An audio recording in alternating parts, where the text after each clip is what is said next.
The electric crackle of 50,000 volts cut through the Saturday afternoon air like a knife through warm butter. Josh Martinez collapsed onto the grass beside the community grilling station, his 15-year-old body convulsing as neighbors screamed and children cried. The smell of burnt hamburgers mixed with the acrid scent of discharged electricity, while Karen Whitfield stood over him, taser still gripped in her trembling hands. "Nobody steals food on my watch," she spat, her voice shaking with adrenaline and misplaced righteousness. Mrs. Henderson from across the street dropped her paper plate, potato salad scattering across the pavement. "Are you insane? He's just a kid." But Karen wasn't listening. Her chest heaved beneath her HOA enforcement uniform, the cheap polyester fabric dark with sweat stains despite the mild September weather. She'd been waiting for this moment, building toward this confrontation for weeks, and nothing would stop her from proving her authority. 30 minutes earlier, the Willowbrook Community Center had been buzzing with the cheerful chaos of their annual neighborhood barbecue. Families spread across the manicured lawn, children darted between picnic tables, and the air hung thick with the promise of grilled corn and fellowship. Josh had arrived early with his mother, Maria, volunteering to help man the grilling station where Mr. Peterson, the retired firefighter, showed him how to flip burgers without letting the flames get too high. "You're getting the hang of it, son," Mr. Peterson had said, clapping Josh on the shoulder. "Natural-born grill master." Josh beamed at the compliment, his round face flushing with pride, despite his struggles with weight and the cruel whispers from classmates. Moments like these reminded him that he belonged somewhere. The community barbecue was his favorite event of the year, the one place where his gentle nature and eagerness to help overshadowed the insecurities that plagued him at school. "Can I try the corn next?" he asked, adjusting his oversized Willowbrook High t-shirt. "Absolutely. But first, grab yourself a burger. You've earned it." That's when Karen appeared, materializing beside the grill like a storm cloud on a clear day. Her angular face was pinched with disapproval, her pale eyes scanning the scene with predatory intensity. She wore her authority like armor, the HOA badge glinting in the afternoon sun. "Excuse me," she said, her voice cutting through the ambient chatter. "I need to speak with you." Josh looked up from the grill, spatula still in hand. "Me, ma'am." "Yes, I've been watching, and I think you've had enough food for one day." The words hit Josh like a physical blow. Conversations at nearby tables faltered as heads turned toward the brewing confrontation. Mr. Peterson stepped closer, his weathered face creasing with concern. "Now hold on there. Karen, the boy's been helping out for 2 hours. He's earned a meal." Karen's nostrils flared. "I don't recall asking for your opinion. Peterson, this is a community event, and I won't stand by while someone takes advantage of our generosity." "Taking advantage?" Josh's voice cracked, teenage uncertainty bleeding through. "I was just helping with the grilling. Mr. Peterson said I could have a burger." "I saw you eating earlier," Karen snapped, her voice rising. "A hot dog, chips, and now you want more. This isn't an all-you-can-eat buffet for people who can't control themselves." The cruelty of her words rippled through the gathered crowd like a stone dropped in still water. Maria Martinez pushed through a group of chatting parents, her face flushed with maternal fury. "How dare you speak to my son that way?" Karen turned her attention to Maria with obvious relish. "Your son needs to learn portion control. Look at him. This is exactly the kind of behavior that's destroying our community's image." "Destroying our community's image." Maria's voice rose to match Karen's. "The only thing destroying anything here is your disgusting attitude." Josh felt the familiar burn of shame creeping up his neck. He'd dealt with bullies before, but never in front of so many people. Never at his safe place. His hands shook as he set down the spatula, fighting back tears that threatened to spill over. "I wasn't taking advantage," he whispered. "I was just helping." Karen stepped closer, close enough that Josh could smell her acrid perfume mixed with stale coffee. "Don't you dare lie to me, young man. I've been watching you stuff your face since you arrived." "That's enough, mister." Peterson's voice boomed across the lawn. "Karen, you're out of line." Out of line? Karen whirled around, her face twisted with indignation.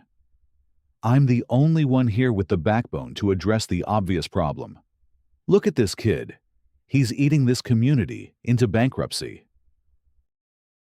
The accusation was so absurd, so venomous, that several parents gasped audibly. Mrs. Chen from the PTA stepped forward, her usually gentle demeanor hardening. "Karen, you need to stop this right now. Josh is a wonderful boy who volunteers at every community event." "Volunteers?" Karen laughed, the sound sharp and ugly. "He volunteers to eat our food." Josh couldn't take it anymore. The public humiliation, the cruel laughter, the way Karen's words cut into every insecurity he'd ever harbored about his weight. He took a step backward, bumping into the grill stand. "I think I should go," he mumbled, looking desperately around for an escape route. "Oh no, you don't." Karen grabbed his arm, her fingers digging into his soft flesh. "You're going to stay right here and admit what you've been doing." "Let go of me." Josh tried to pull away, but Karen's grip tightened. "Admit it. You've been stealing food." "I haven't stolen anything." The crowd pressed closer, phones appearing in hands as people began recording the escalating confrontation. Karen seemed to feed off the attention, her voice growing louder and more accusatory. "Stealing, gorging yourself, taking advantage of hard-working community members who actually contribute." Josh's mother lunged forward, trying to intervene, but Karen pulled something from her belt that made everyone freeze. The taser gleamed black and yellow in the afternoon sun, its twin prongs pointed directly at Josh's chest. "Step back," Karen shouted, her face flushed with power-drunk excitement. "All of you, step back." "Karen, put that away." "Mr." Peterson's voice carried decades of emergency response training. "He's a child. He's a thief and a liar." Karen's finger hovered over the trigger. "And I'm going to teach him a lesson about respect." Josh's eyes went wide with terror. He'd never seen a taser up close. Never imagined that his neighborhood's HOA enforcer carried one. Never dreamed that eating a hot dog could lead to this moment of absolute fear. "Please," he whispered. "I didn't do anything wrong." Karen's smile was cold and satisfied. "Wrong answer." The taser discharged with that awful crackling sound, and Josh hit the ground writhing. His mother screamed, diving toward her son as Karen stood over them both, breathing hard and triumphant. "That's what happens when you don't follow the rules," she announced to the horrified crowd. But her moment of twisted victory was short-lived. Mrs. Henderson was already on her phone, her voice shaking as she spoke to emergency dispatch. "Mr." Peterson knelt beside Josh, checking his pulse with practiced efficiency. And across the lawn, old Mr. Jameson was making a very different kind of phone call. "Sarah, it's Frank Jameson from Willowbrook. You need to get down here right now. Some maniac just tasered your nephew." Federal Judge Sarah Mitchell was in her chambers, reviewing case files for Monday's docket. When her phone rang, the caller ID showed Frank Jameson, her neighbor and longtime friend who'd watched Josh grow up from a toddler into the thoughtful teenager she adored. Frank, what's wrong? Sarah, I need you to listen carefully. Josh is hurt. That HOA woman, Karen Whitfield, she tasered him at the community barbecue. The words hit Sarah like a physical blow. She'd been a federal judge for 12 years, had heard testimony about every conceivable human cruelty, but nothing had prepared her for this moment of personal terror. What do you mean she tasered him? Is he okay? Paramedics are here now. He's conscious but shaken up. Sarah, it was unprovoked. The boy was helping with the grilling, and she just attacked him. Sarah was already grabbing her keys, her judicial robes abandoned on the chair. I'm on my way. And Frank, make sure someone is recording everything. Every word. Every action. By the time Sarah arrived at the community center, the paramedics were loading Josh into an ambulance. Her nephew looked small and vulnerable on the stretcher, his usual bright smile replaced by confusion and lingering fear. Maria climbed in beside him, her hand never leaving his arm. Sarah approached the ambulance, her heart breaking at the sight of Josh's tear-stained face. Hey, buddy, how are you feeling? Aunt Sarah. Josh's voice was hoarse from crying. I didn't do anything wrong. I was just helping with the burgers. I know, sweetheart. I know. Sarah squeezed his hand. You're going to be fine, and I'm going to make sure this never happens to anyone else. As the ambulance pulled away, Sarah turned her attention to the crowd still gathered around the grilling station. Karen stood apart from the others, her taser holstered, but her chin raised defiantly. She was surrounded by a group of concerned parents, all speaking at once, but her expression remained stubbornly self-satisfied. Sarah approached slowly, her trained legal mind already cataloging everything she observed. Karen's disheveled appearance, the smell of adrenaline and aggression that clung to her, the way she held herself like a conquering warrior rather than someone who'd just assaulted a child. Are you Karen Whitfield? Karen turned, sized up Sarah's professional appearance and calm demeanor, and apparently decided she'd found another target. Yes, and if you're here to lecture me about that boy, you can save your breath. He got exactly what he deserved. What he deserved? Sarah's voice remained perfectly controlled, but those who knew her recognized the dangerous quiet in her tone. A 15-year-old boy deserved to be tasered for eating at a community event. He was stealing food. Karen's voice rose again, feeding off what she perceived as another confrontation, gorging himself on community resources while hard-working families went without. Sarah looked around at the abandoned picnic tables, still laden with untouched food. Went without? I see plenty of food here. That's not the point. Karen stepped closer, her finger jabbing toward Sarah's chest. The point is accountability. The point is teaching these people that they can't just take whatever they want. These people? Sarah's eyebrow raised slightly. What do you mean by these people? Karen's face flushed darker, her mask of community concern slipping to reveal something uglier underneath. You know exactly what I mean. People who don't contribute, who take advantage, who don't belong in a community like this. The crowd had gone silent, everyone recognizing they were witnessing something significant. Sarah pulled out her phone and began recording, her movements deliberate and professional. Ms. Whitfield, I want to make sure I understand your position clearly. You believe that Josh Martinez, a 15-year-old boy who was volunteering to help at a community event, deserved to be physically assaulted because he ate food that was freely provided. It wasn't assault, Karen snapped. It was appropriate enforcement action. Appropriate enforcement action. Sarah's voice remained level. Under what authority? HOA authority. I'm a duly appointed enforcement officer, and I have the right to maintain order and discipline. The right to taser children. The right to use necessary force against individuals who refuse to comply with lawful orders. Sarah nodded slowly. Still recording. And what lawful order did Josh refuse to comply with? Karen's mouth opened and closed like a fish out of water. Her righteous anger had carried her this far. But now, faced with precise legal questioning, her justifications began to crumble. He was eating too much food. Eating food is not illegal. Ms. Whitfield, providing food at a community event implies consent for community members to consume it. But he's not a community member. Look at him. People like that don't belong here.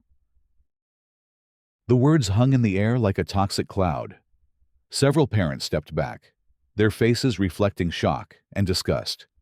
Sarah continued recording, her expression never changing.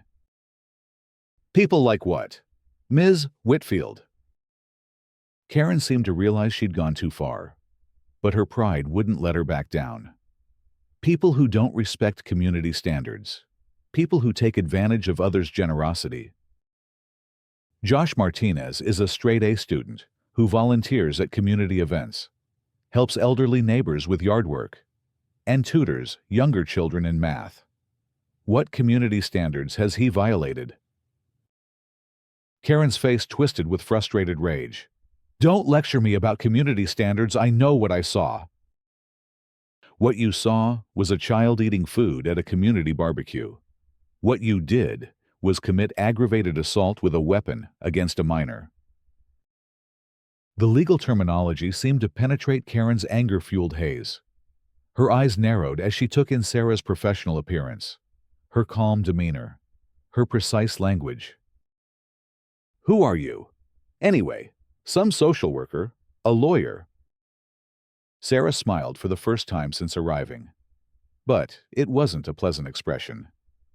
I'm Judge Sarah Mitchell, United States District Court for the Northern District, and Josh Martinez is my nephew. The color drained from Karen's face so quickly that several onlookers thought she might faint. Her mouth opened and closed soundlessly as the full implications of what she'd done crashed over her like a tsunami. Your nephew. My nephew. The child you just assaulted with a weapon because he had the audacity to eat food at a community event. Karen took a stumbling step backward, her bravado evaporating like morning mist. I didn't know. I mean, I was just doing my job. Your job, Sarah's voice cut like a blade. Your job is to assault children. No, I mean, he was being disruptive, and I had to maintain order. Ms. Whitfield, I'm going to give you one opportunity to remain silent, because everything you're saying is being recorded and will be used as evidence in the criminal proceeding that I'm personally going to ensure follows this incident. Criminal proceeding. The words hit Karen like a slap in the face. She looked around wildly, as if searching for support or escape, but found only the disgusted faces of her neighbors and the steady red light of multiple phone cameras. This is ridiculous, she finally sputtered. You can't prosecute me for doing my job. Watch me. Sarah turned to address the crowd that had gathered. I need everyone who witnessed this incident to remain available for statements. I'll be calling for an emergency judicial inquiry to be held within 48 hours. Mr. Peterson stepped forward, his face grim with determination. Judge Mitchell, I've been a volunteer firefighter for 30 years. I've seen a lot of unnecessary violence. But what happened here today was inexcusable. Thank you. Mr. Peterson, your testimony will be crucial. Mrs. Chen approached hesitantly, her usual shyness overcome by indignation. Judge Mitchell, Josh has been volunteering at our community events since he was 10 years old. He's never caused any trouble, never been anything but helpful and polite. I appreciate that, Mrs. Chen. The character witnesses will be important for the record. Karen watched this exchange with growing panic. The community that had tolerated her authoritarian tendencies, that had enabled her petty tyrannies, was turning against her. The power she'd wielded like a weapon was crumbling in her hands. "You're all overreacting," she shouted, her voice cracking with desperation. "He's fine. It was just a little shock to teach him a lesson." Sarah turned back to Karen, her judicial authority now fully on display. "Ms. Whitfield, you're under citizen's arrest for aggravated assault against a minor. You have the right to remain silent, and I strongly suggest you exercise that right." The next 48 hours passed in a blur of legal activity that Sarah orchestrated with surgical precision. She contacted the district attorney's office personally, ensuring that Karen's case was given priority treatment. She arranged for Josh to be examined by a physician who specialized in electrical injury, documenting every aspect of his physical and emotional trauma. She compiled witness statements from 17 community members who had observed the incident. Most importantly, she used her judicial connections to convene an emergency community accountability hearing, something that hadn't been done in the district for over a decade. The hearing would be held at the Willowbrook Community Center, in the same space where Karen had attacked Josh. On Monday morning, the community center was packed beyond capacity. News of the incident had spread through social media and local news outlets, drawing attention from far beyond the Willowbrook neighborhood. Parents from surrounding communities came to support Josh and to send a message about child safety. Legal advocates arrived to observe the proceedings. Even some of Karen's former supporters from the HOA board sat in the back rows, their faces carefully neutral. Karen arrived with a hastily retained lawyer, a nervous young man who kept whispering urgent advice that she clearly wasn't following. She dressed in her most professional outfit, as if clothing could somehow undo the damage she'd done. But her eyes darted around the room like a trapped animal's. Judge Mitchell presided over the hearing with the same calm authority she brought to her regular courtroom. The emergency inquiry wasn't a formal trial, but it carried the weight of judicial oversight and would directly influence the criminal charges that were already being prepared. This hearing is convened to examine the incident that occurred on Saturday, September 15th, at the Willowbrook Community Barbecue. Sarah began, her voice carrying easily through the silent room. "We're here to establish facts, assess accountability, and determine appropriate consequences for actions that have shaken our community to its core." The first witness was Mr. Peterson, whose 30 years of emergency response experience lent gravity to his testimony. He described Josh's character, his helpfulness at community events, and the completely unprovoked nature of Karen's attack. "I've seen teenagers act out, Your Honor. I've seen situations where authority figures need to intervene. What happened on Saturday was nothing like that. Josh was helping, smiling, doing exactly what we ask our young people to do in our community. And then, this woman attacked him for no reason other than her own prejudice." Mrs. Chen followed, her quiet voice somehow more powerful than any shouting could have been. "Josh tutors my daughter in mathematics twice a week. He never accepts payment, never asks for anything in return. He just wants to help. The idea that someone could hurt this child, could see him as a threat or a problem, it's incomprehensible to me."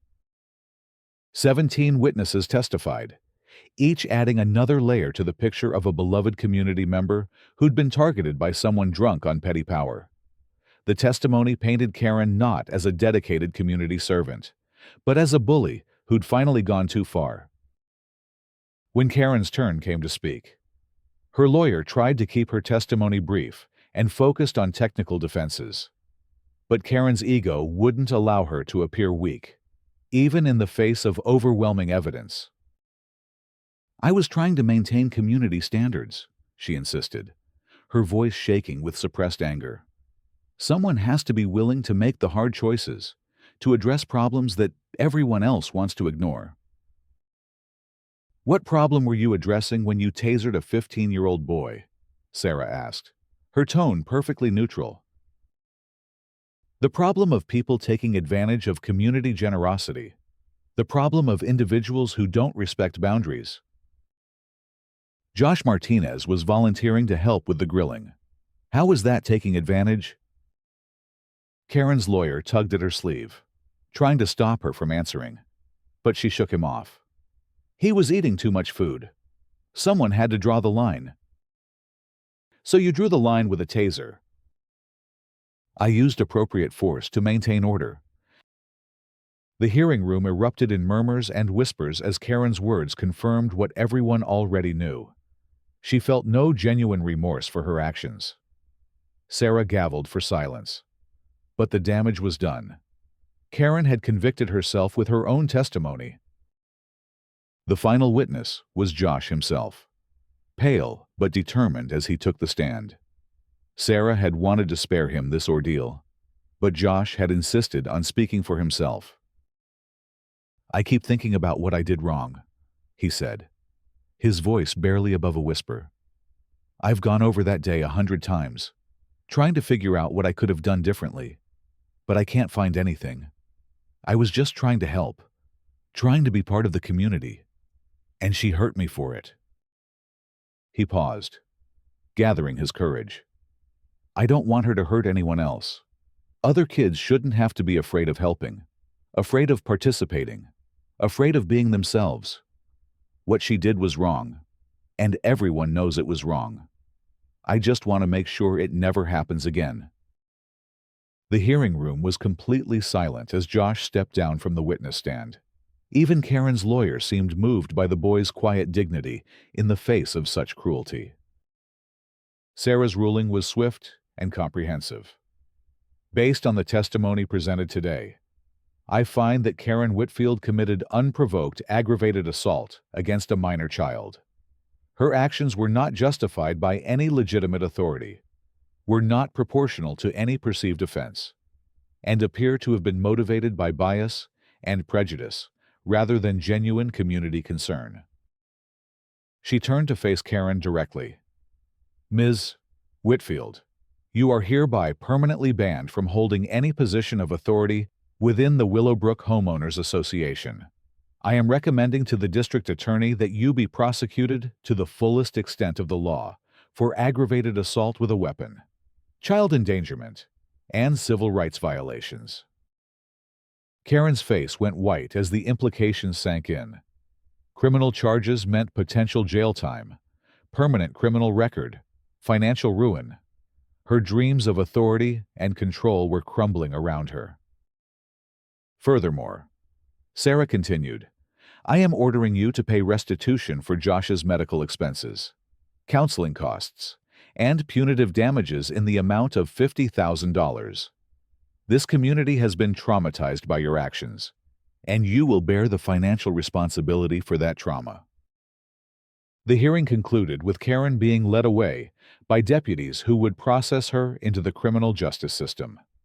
Her lawyer trailed behind, already planning plea negotiations that would likely result in jail time and permanent restrictions on her ability to work in any position involving authority over others. In the weeks that followed, the Willowbrook community underwent a remarkable transformation. Josh's ordeal had forced everyone to confront uncomfortable truths about the power structures they'd allowed to develop, the petty tyrannies they'd tolerated, and the bullying they'd enabled through their silence. The HOA board was completely restructured, with new bylaws requiring transparency, accountability, and community oversight. Parents organized workshops on recognizing and preventing abuse of authority. Children were taught about their rights and given clear channels for reporting adult misconduct. Josh himself became something of a reluctant hero, his quiet courage inspiring other young people to speak up against injustice. He continued volunteering at community events, though now he was surrounded by protective adults who'd learned the cost of their previous inattention. 6 months later, at the spring community barbecue, Josh stood once again at the grilling station. "Mr. Peterson worked beside him, teaching him advanced techniques for managing multiple grills simultaneously. The air was filled with laughter and conversation. But there was also an underlying current of awareness, a collective commitment to never again allow anyone to be targeted for simply existing in their own community. Sarah watched from a nearby picnic table, her heart swelling with pride as she observed her nephew's resilience. Josh had been hurt, traumatized, publicly humiliated, but he'd also discovered strength he never knew he possessed. He'd learned that justice wasn't just an abstract concept, but something that required active participation from everyone in a community. As the afternoon sun began to set, Josh approached his aunt with a plate of perfectly grilled burgers. "Aunt Sarah, I wanted to thank you, not just for what you did after what happened, but for showing me that standing up for what's right isn't just about big moments in courtrooms. It's about every day, every interaction, every choice we make about how we treat each other." Sarah smiled, accepting the burger and pulling Josh into a fierce hug. "You didn't need me to show you that, sweetheart. You already knew it. You were already living it. I just made sure the world could see what I've always seen in you." Karen Whitfield served 18 months in county jail and was required to complete anger management counseling and community service working with anti-bullying organizations. She never returned to Willowbrook, but the lessons learned from her actions continued to resonate throughout the community. The community barbecue became an annual celebration not just of neighborhood fellowship, but of the principles that bound them together: respect, inclusion, and the understanding that true community strength comes from protecting the most vulnerable among them. And every year, Josh Martinez stood at the grilling station, helping serve food to anyone who was hungry, proving that kindness and community spirit could triumph over hatred and abuse of power. The electric crackle that had once represented violence and trauma was replaced by the sizzle of burgers on the grill, the laughter of children playing, and the warm conversations of neighbors who'd learned to truly see and protect each other. It was a sound that would echo through Willowbrook for generations, a reminder that justice served with compassion could heal even the deepest wounds and build stronger communities from the ashes of hatred.